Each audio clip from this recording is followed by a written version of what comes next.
अस्सलाम वालेकुम दोस्तों, क्या पाकिस्तान में जमहूरियत खत्म हो चुकी है? ये बहुत बड़ा सीरियस सवाल है। आप में से बहुत से लोग ये सवाल सुनकर ये जवाब देंगे कि ऑब्वियसली नहीं, क्योंकि पाकिस्तान में आप जिस भी पॉलिटिकल पार्टी को चाहें उसको वोट दे सकते हैं और वोट के बाद वो पावर में आ सकता है और पाकिस्तान में हुकूमत बना सकता है। मगर ये सवाल इससे ज्यादा गहरा है। मैं आपको इस वीडियो में ऐसी बातें बताऊंगा कि उसको सुनकर आप लोग शॉक हो जाएंगे कि क्या पाकिस्तान में वाकई ही कोई जमहूरियत है या सिर्फ जमहूरियत का ड्रामा रचाया जा रहा है। अगर आप लोगों की मेंटेलिटी ये है कि आप अपना आइडियल नवाज शरीफ और जरदारी को मानते हैं तो फिर आपका कुछ भी नहीं हो सकता, क्योंकि इन दोनों ने जमहूरियत के साथ जो किया है वो काफी शॉकिंग है पिछले 2 सालों में पाकिस्तानी अवाम के साथ। बात यहाँ पर सिर्फ एक वाकये की नहीं, बल्कि ऐसे बहुत सारे वाकयात हैं जो कि पिछले इन 2 सालों में मुल्क में हो रहे हैं, जिससे हमें वाज़िह तौर पर पता चल रहा है कि पाकिस्तान में वाकई ही जमहूरियत नाम की कोई चीज नहीं। मीडिया से अपोजिशन के आवाज को बिल्कुल खत्म करना, एमएलएस और एमपीएस की हॉर्स ट्रेडिंग और इलेक्टेड हुकूमत से मुख्तलिफ तरीकों से हुकूमत छीनना और उनको हुकूमत से बाहर करना, अपोजिशन रहनुमाओं पर जाली मुकदमात बनाना और उनको जेल में भेजना, इंसानी हुकूक की सरेआम पामाली करना, और जब भी अवाम इनके खिलाफ निकलते हैं और एहतजाज करने की कोशिश करते हैं तो लाठी चार्ज, टेयर गैस और वाटर कैनन से इनका इस्तेमाल करना।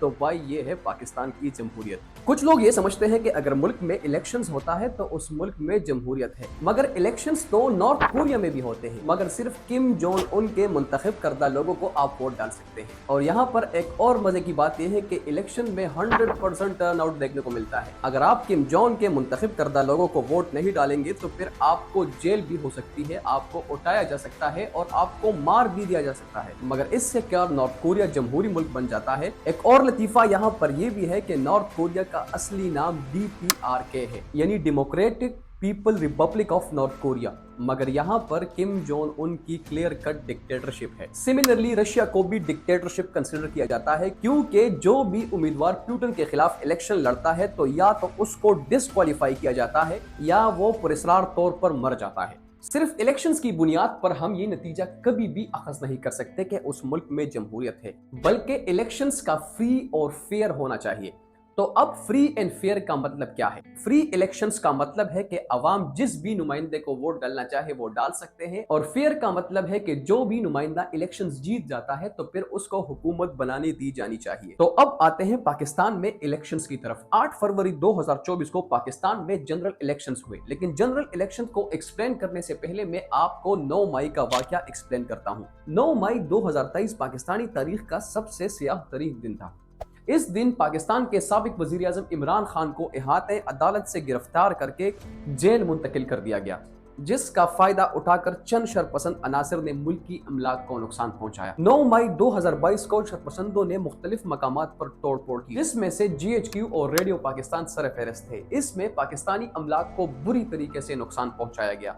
इस वाक़े के बाद बहुत से PTI रहनुमा रूपोश हो गए और बहुत से रहनुमाओं को जेल भेज दिया गया। लेकिन मजे की बात यह है कि जो भी PTI रहनुमा 9 मई की मजम्मत करता तो उसके सारे गुनाह माफ कर दिए जाते। बहुत सारे ऐसे लोग हैं जो कि आज तक इन मुकदमात में जेलों में पड़े हुए हैं। इमरान खान ने खुद ही इस वाक़े की तहकीकात का मुतालबा किया है और कहा है कि जुडिशल कमीशन बनाया जाए इसके बारे में, ताकि इस वाक़े की पूरी तरह से तहकीकात हो। एक तरफ PTI ब्लेम करती है कि नून लीग के लोग इस वाक़े में मुलव्वस है, और दूसरी तरफ नून लीग ये ब्लेम करती है PTI को कि इन्होंने 9 मई करवाया और पाकिस्तानी अमलाक को नुकसान पहुंचाया। लेकिन एक मजे की बात आपको फिर से मैं बताऊं, ये मरियम नामी खातून है। ये 9 मई के दिन उस एहतजाज में शरीक थी और मरियम ने ये तस्वीर खुद सोशल मीडिया पर अपलोड कर दी। हैरत की बात यह है कि आज ये लड़की नून लीग की मखसूस नशस्तों पर MNA बन गई।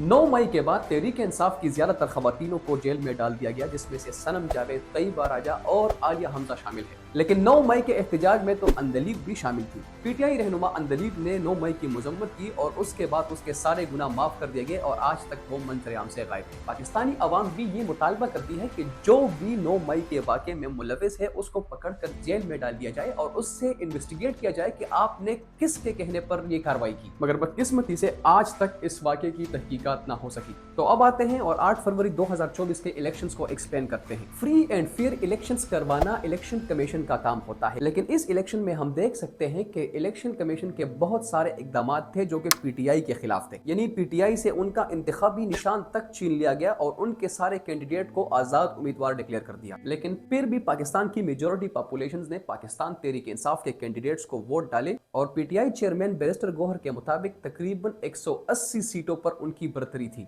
रात के 12 बजे तक तो इलेक्शंस के रिजल्ट बिल्कुल सही आ रहे थे, लेकिन रात के 12 बजे के बाद इलेक्शंस के रिजल्ट ने डायरेक्ट ही यू टर्न लिया और वो रहनुमा जो कि 30-40 हजार वोटों से हार रहे थे वो अचानक सुबह को 30 और 40 हजार की लीड से जीतने लगे। लेकिन पीटीआई के सारे उम्मीदवारों ने अपने फॉर्म 45 पोलिंग स्टेशन से हासिल कर लिए थे और उन फॉर्म 45 के मुताबिक वो जीत रहे थे। लेकिन बदकिस्मती से इलेक्शन कमीशन ने फॉर्म 47 में उन लोगों को जितवाया जो कि सेकंड नंबर पर भी नहीं थे और 7 और 8वीं वाली पोजीशन को विनर डिक्लेयर कर दिया। यानी इससे बड़ा मजाक और क्या हो सकता है। ये फॉर्म 45 नवाज शरीफ के हल्के NA-130 का है, जिसमें आप क्लियर कट देख सकते हैं कि नवाज शरीफ ने सिर्फ 313 वोट हासिल किए हैं। लेकिन जो फॉर्म 45 इलेक्शन कमीशन ने अपने वेबसाइट पर अपलोड किया है उसमें आप देख सकते हैं कि 313 से 1313 बना दिया गया है, यानी सिर्फ 1000 वोटों की चोरी सिर्फ एक पोलिंग स्टेशन पर। आप खुद अंदाजा लगाए, यानी इससे बड़ा और बोंडा मजाक और क्या हो सकता है इलेक्शंस के साथ। ये NA-130 के पोलिंग स्टेशन 6 का जो गवर्नमेंट कॉलेज था लड़कियों का,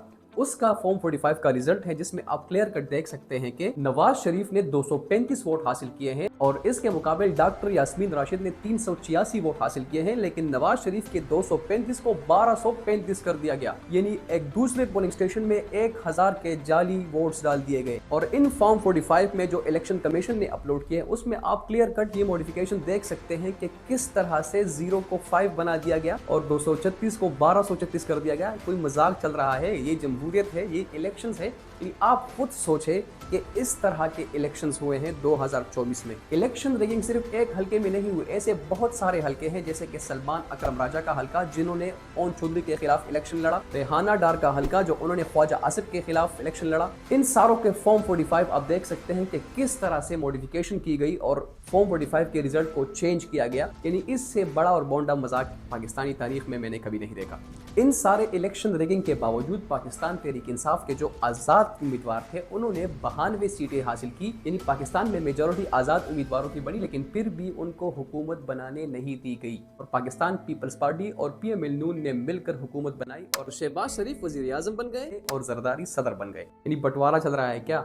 यहाँ पर एक और बात गौर करने की है कि मोहसिन नकवी जो कि निगरान वज़ीर आला पंजाब था उसको वज़ीर दाखिला बना दिया गया और वो शहबाज शरीफ के कैबिनेट का हिस्सा बन गए। यानी मोहसिन नकवी एक टेक्नोक्रेट है। अरे भाई, अगर टेक्नोक्रेट की हुकूमत को लाना था तो फिर इलेक्शन करने की क्या जरूरत थी? क्या उनकी पार्टी में कोई ऐसा बंदा नहीं था जो कि वजीर दाखिला बन सके? 8 फरवरी 2024 के इलेक्शंस को आलमी मीडिया ने बहुत ज्यादा कवरेज दी और आलमी मीडिया भी इलेक्शन रिगिंग के बारे में बहुत बोला। अल जजीरा के मुताबिक पाकिस्तान तहरीक इंसाफ के जितने भी इंडिपेंडेंट उम्मीदवार थे उन्होंने इलेक्शन में अक्सरियत हासिल की। 8 फरवरी के इलेक्शन में पूरी कोशिश की गई कि नवाज शरीफ को वजीर आजम बनाए, लेकिन फिर पता नहीं अचानक क्या हुआ कि नवाज शरीफ वजीर आजम बनने से मुकर गए, पाकिस्तानी अवाम को यतीम करके छोड़ गए। तो मैं सिर्फ नवाज शरीफ साहब से ये कहना चाहूंगा, फिर ये लुट गए, यतीम हो गए हम, एक मर्तबा फिर यतीम हो गए संदेला साहब। पीटीआई के लोगों ने 8 फरवरी के इलेक्शंस के रिगिंग के खिलाफ बहुत ज्यादा एहतजाज किया, लेकिन उनके एहतजाज को दबाया गया और उनको पकड़ा गया। मीडिया पर जो भी जर्नलिस्ट जैसे कि इमरान रियाज खान, असद थूर, जिसने भी इलेक्शन रिगिंग के बारे में बात की तो उसको पाबंद सलासल किया गया और उनको जेलों में डाल दिया गया।